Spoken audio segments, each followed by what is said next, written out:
Welcome back to the Stark Reality Podcast, episode 10, and today we are joined by Benita Dode, whose empowering journey in the U.S. actually took root in South Korea. On today's exciting episode, we're going to take a deep dive into her impactful story and a relentless pursuit of the American dream.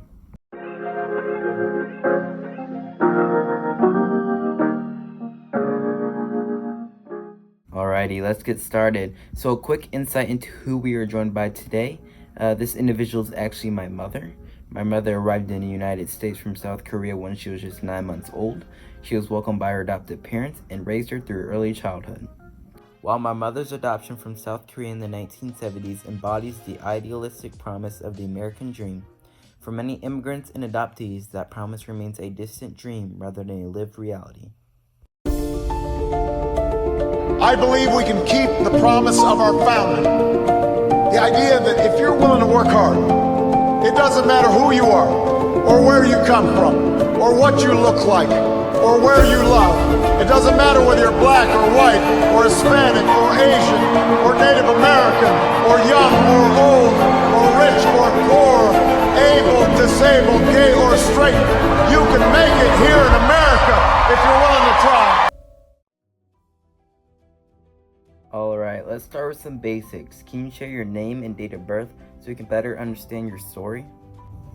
My name is Benita Dode. I was born August 26, 1971 in Seoul, Korea. Awesome. To give my viewers some quick context, after the Korean War, which lasted from 1950 to 1953, there was around 100,000 Korean children that were adopted by Americans.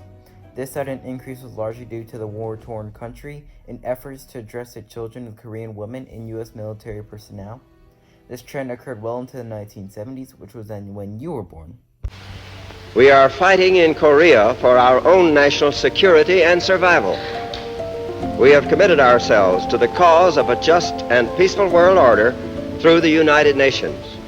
We stand by that commitment. So going back to my question, can you share what you know about your adoption and overall how you came to the U.S.? You know, it's interesting you talk about mixed babies, as for many, many years, that's what I thought. Yet 10 years ago, I took Ancestry.com for a genetic DNA test and found out that I am 100% Korean. As far as my adoption, I was born in 1971. I was abandoned outside the Holt Agency Orphanage, one of the largest orphanages in Seoul, Korea. I was found in a box and they estimated me to be 1 to 2 days old, giving me the birthday of August 26th. I'm curious, how has being adopted shaped your identity over time? It's definitely been a mixture of things. Has definitely taught me diversity. I would have to say the number one thing it has taught me, complete gratitude. Very grateful for the parents that adopted me.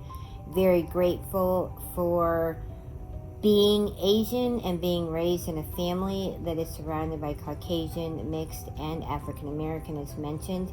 It has bode well for me as far as me being able to relate to many different people, whether that's ethnic background, income background, education background.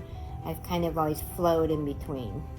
Is there anyone else you know with a similar experience who you maybe found helpful? Ironically, that I found to be most helpful was my siblings. Everyone who's adopted has a different feeling about finding their biological parents, feeling as if they fit into the family that they're being raised by. All of us have been very different, and that was comforting. Again, that went back to teaching me to be appreciative as far as how I thought about it. Going off that last question, was there any obstacles or challenges that you had to overcome really from a broader social aspect? Awkward piece was, and it even happens now at the age of 53, being approached by other Asian people that would always ask me, what are you? I think being asked that question over and over again is the number one reason that stemmed me to get a DNA test, just so I would know. And so now when people ask me that same question, what are you? I say with confidence, I'm Korean. Now I know you've grown both personally and professionally throughout your time in the U.S., but is there anything specifically that you're most proud of in these respective fields? That's another great question.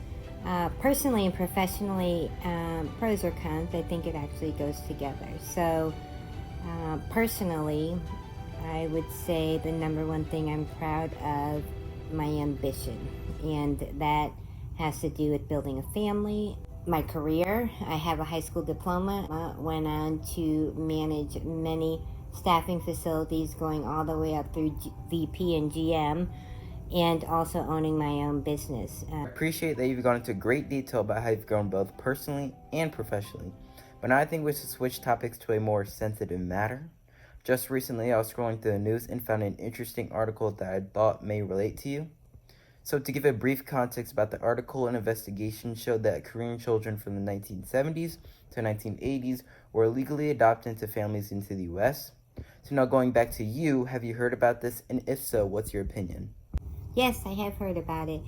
It was interesting. It was one morning I was getting ready to start a work meeting, and my dad, who sent me an article and a recording of a person that was doing an interview in reference to this topic, talking about that during that time there were many children that were taken from their parents.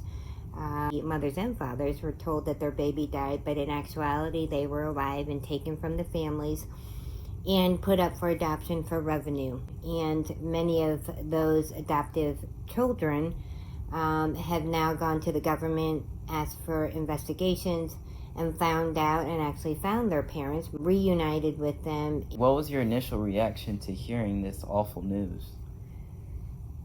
Surprised and kind of paused for a minute. The Holt Agency was mentioned in this article, which is the agency I was adopted from.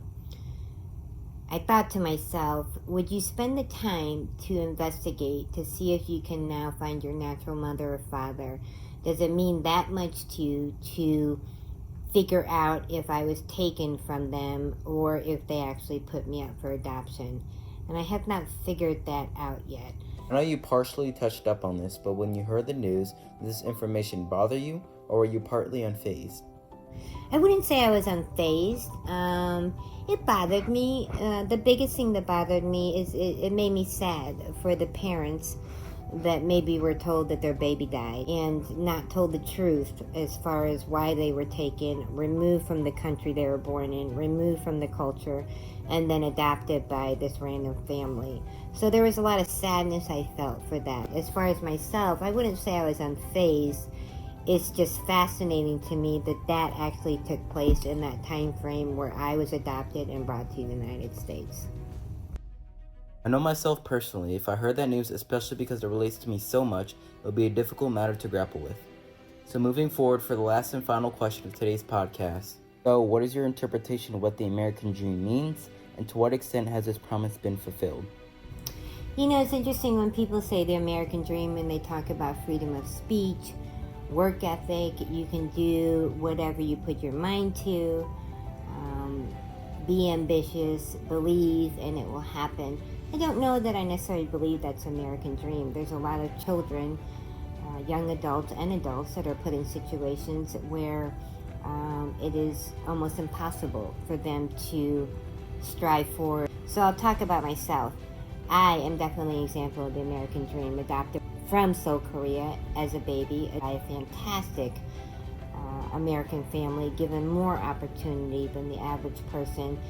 And the American dream is that I could take my ambition and my work ethic and my values and put it to use where it actually made it so that I could have an extremely successful, family, children, and career. Thank you for sharing what your interpretation of what the so-called American dream means. While America is often seen as a land of promise and opportunity, the truth is that many individuals within the U.S. still face barriers that ultimately make this dream feel out of reach. But with that, we're going to end today's episode, so can we get a big round of applause for our incredible guest? Thanks for tuning in, and we'll catch you next time on Stark Reality, where the truth isn't always easy, but it's always real.